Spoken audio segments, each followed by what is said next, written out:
Hello friends, my name is Damini and I welcome you all in my YouTube channel. हमारा आज का topic है combustion and flame. ये topic मैंने eighth class की केमिस्ट्री से लिया है और इसके लिए मैंने फॉलो की है NCERT। इस टॉपिक से रिलेटेड जो भी इंपॉर्टेंट पॉइंट्स हैं वो सारे के सारे हम डिस्कस करेंगे। तो सबसे पहली टर्म आती है combustion. Chemical process in which a substance react with oxygen to give off heat is called combustion. Combustion क्या है? एक केमिकल प्रोसेस है जिसमें सब्सटेंस रिएक्ट करता है ऑक्सीजन के साथ टू गिव ऑफ हीट, ताकि हीट दी जाए। अगर साधारण भाषा में बात करूं तो जो आग जलती है किसी भी सब्सटेंस में उसे ही हम कंबस्चन कहते हैं। फॉर एग्जांपल जैसे लकड़ी है, लकड़ी में भी जब आग लगती है ना तो उसमें जो रिएक्शन होता है वो होता है ऑक्सीजन के साथ। आग जलने के लिए सबसे ज़रूरी जो है वो है ऑक्सीजन, और उसके बाद क्या निकलती है? हीट निकलती है। इसे हम कहते हैं कंबस्चन। तो ऐसे सब्सटेंस जो कि जिनमें कंबस्शन होती है यानी कि जो जलते हैं उन्हें हम कहते हैं कंबस्टिबल और fuel. The lowest temperature at which a substance catches fire is called its ignition temperature. ignition temperature क्या है? वो कम से कम टेम्परेचर जिस पर कोई सब्सटेंस फायर को कैच कर ले उसे हम कहते हैं इग्निशन टेम्परेचर। आप एग्जांपल ले सकते हैं केरोसिन का। केरोसिन का इग्निशन टेम्परेचर बहुत ही कम है। जैसे ही हम लोग इस पे आग लगाएंगे एकदम से ये आग पकड़ लेता है। वैसे ही वुड में अगर हम लोग आग लगाने की कोशिश करते हैं तो फ्लेम के पास उसे कुछ समय तक रखना पड़ता है, क्योंकि इसका इग्निशन टेम्परेचर केरोसिन की अपेक्षा थोड़ा ज़्यादा है। तो इसे कुछ समय तक लकड़ी के पास रखना पड़ेगा। जैसे लकड़ी उस टेम्परेचर तक गर्म हो जाएगी कि ये फायर को कैच कर ले, मतलब अपने इग्निशन टेम्परेचर तक पहुंच जाएगी, तो उस समय लकड़ी जल जाएगी। आई होप आपको समझ आ गया इग्निशन टेम्परेचर क्या होता है। क्या क्या पढ़ा हमने? एक बड़ा कंबस्शन। कंबस्शन क्या था? ऐसे सब्सटेंस जो ऑक्सीजन के साथ रिएक्ट करके जब आग लगती है तो उसे हम कंबस्शन कहते हैं। हीट उत्पन्न होती है उसे हम कंबस्शन कहते हैं। ऐसे सब्सटेंस जो कि जल जाते हैं उन्हें हम फ्यूल कहते हैं। और ऐसा लोएस्ट टेम्परेचर जिस पर कोई भी सब्सटेंस फायर को कैच करता है उसे हम कहते हैं इग्निशन टेम्परेचर। अब हम बात करेंगे मैच स्टिक की। देखिए जो माचिस हम लोग घर में जलाते हैं ना वो किस तरह से जलती है उसके बारे में हम अभी डिस्कस करेंगे। देखिए इस तरीके की होती है माचिस की तिल्ली, राइट। जो मैच स्टिक है उसकी जो तिल्ली होती है इस तरीके की होती है। तो ये जो तिल्ली का आगे वाला हिस्सा है, हेड है, ये बना होता है ट्राई सल्फाइड और पोटाशियम क्लोरेट का। किसका बना होता है ये आगे वाला हिस्सा? ट्राई सल्फाइड और पोटाशियम क्लोरेट का। अब देखिए ये जो रबिंग वाला एरिया होता है ना माचिस का, मान लीजिए ये वाला है रबिंग एरिया माचिस का। तो ये जो रबिंग एरिया है माचिस का ये बना होता है पाउडर्ड ग्लास और रेड फॉस्फोरस का। किसका बना होता है? पाउडर्ड ग्लास और रेड फॉस्फोरस का। जो हेड है वो किसका है? ट्राईसल्फाइड और पोटाशियम क्लोरेट का। और जो रबिंग सरफेस है वो है पाउडर्ड ग्लास और रेड फॉस्फोरस का। अब देखते हैं कि माचिस जलती कैसे है। जब हम माचिस को स्ट्रक करते हैं उस रबिंग सरफेस के साथ तो जो ये वाइट रेड फॉस्फोरस था ना यहाँ रबिंग सरफेस पे, ये चेंज हो जाता है वाइट सरफेस फॉस्फोरस में। अब क्या होगा? जो वाइट फॉस्फोरस है वो इमीडिएटली रिएक्ट करेगा पोटाशियम क्लोरेट के साथ। जो पोटाशियम क्लोरेट है वो कहाँ था? ये माचिस की स्टिक पे लगा हुआ था। तो उस फॉस्फोरस ने इस पोटाशियम क्लोरेट के साथ रिएक्शन किया जिसकी वजह से आई हीट। और इस हीट की वजह से ना जो ट्राईसल्फाइड था इस मैच स्टिक पे, वो ट्राईसल्फाइड जलना स्टार्ट हो जाएगा। आई होप आपको समझ आ गया होगा कि मैच स्टिक कैसे जलती है।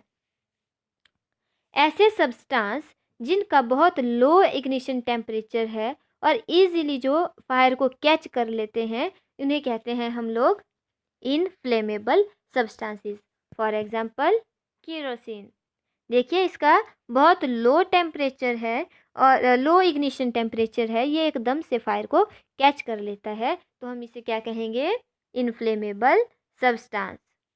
देखिए जब आग लग जाती है तो आग को बुझाने के लिए सबसे अच्छा जो सोर्स है वो रहता है वाटर, क्योंकि जो पानी है वो इग्निशन टेम्परेचर को लो कर देता है उस सब्सटेंस के जो जल रहा हो। लेकिन कुछ एक ऐसे केसेस भी होते हैं जब हम लोग वाटर का यूज़ नहीं कर सकते आग को बुझाने के लिए। जैसे कि मान लीजिए पेट्रोल की वजह से आग लगी है। अगर पेट्रोल की वजह से आग लगी हो तो अगर हम लोग वहाँ पर पानी फेंकेंगे तो पेट्रोल की डेंसिटी तो ज़्यादा होती है पानी से, तो पेट्रोल पानी के ऊपर बहने लगेगा और वो आग पानी के बहने के साथ ही आगे आगे को बढ़ती जाएगी। उसी प्रकार से अगर इलेक्ट्रिसिटी की वजह से आग लगी हो तो उस केस में भी हम पानी का यूज़ नहीं कर सकते, क्योंकि हमें पता है जो वाटर है वो है गुड कंडक्टर ऑफ इलेक्ट्रिसिटी, मतलब उसमें से इलेक्ट्रिसिटी पास हो जाती है।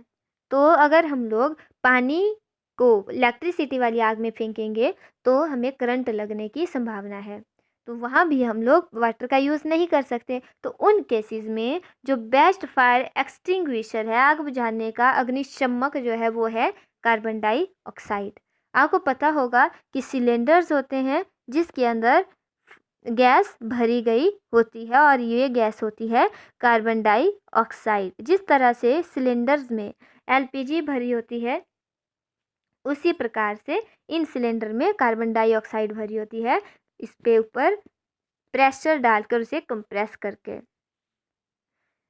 The gas Burns rapidly and देखिए अब हम बात करेंगे कंबस्शन के different types. The gas burns rapidly and produce heat and light. Such combustion is known as rapid combustion.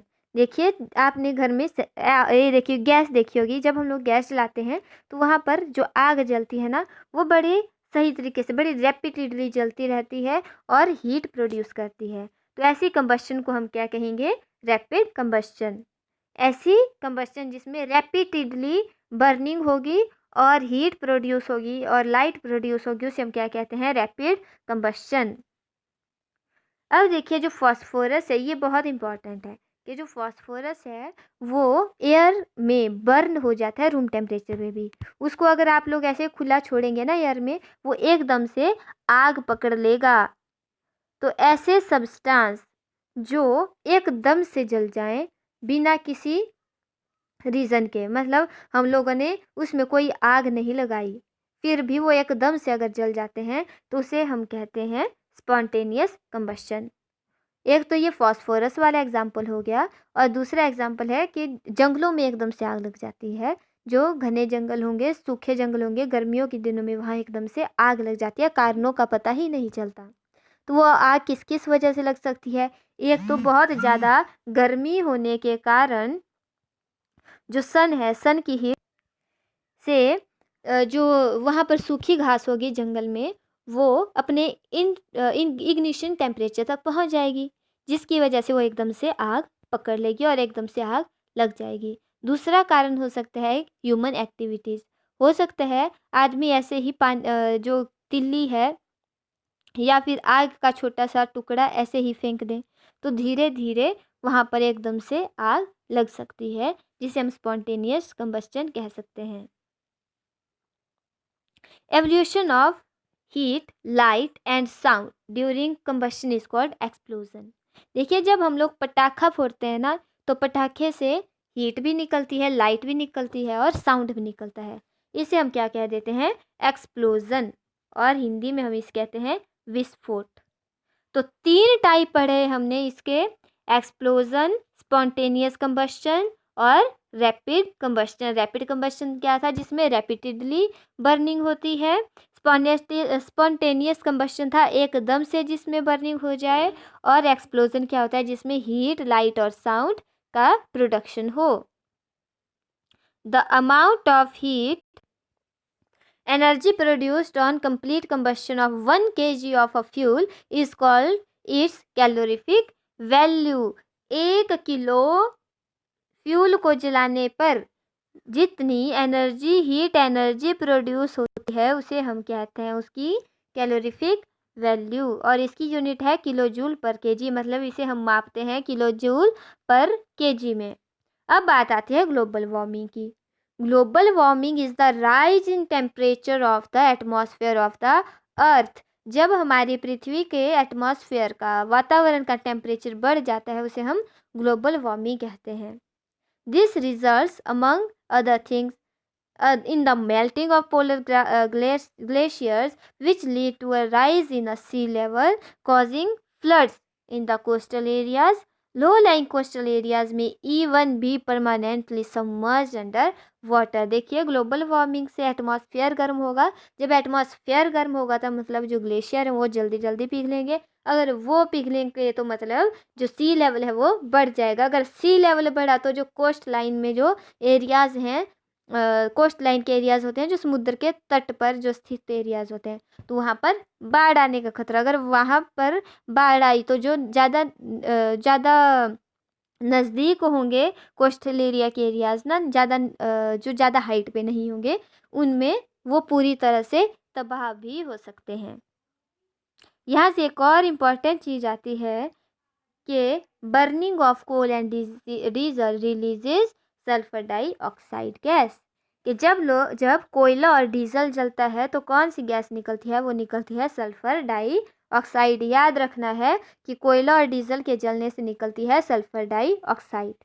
जो पेट्रोल इंजन है वहाँ से निकलती है ऑक्साइड्स ऑफ नाइट्रोजन। वहाँ से क्या निकलते हैं? Oxides of nitrogen. कहाँ से? पेट्रोल से।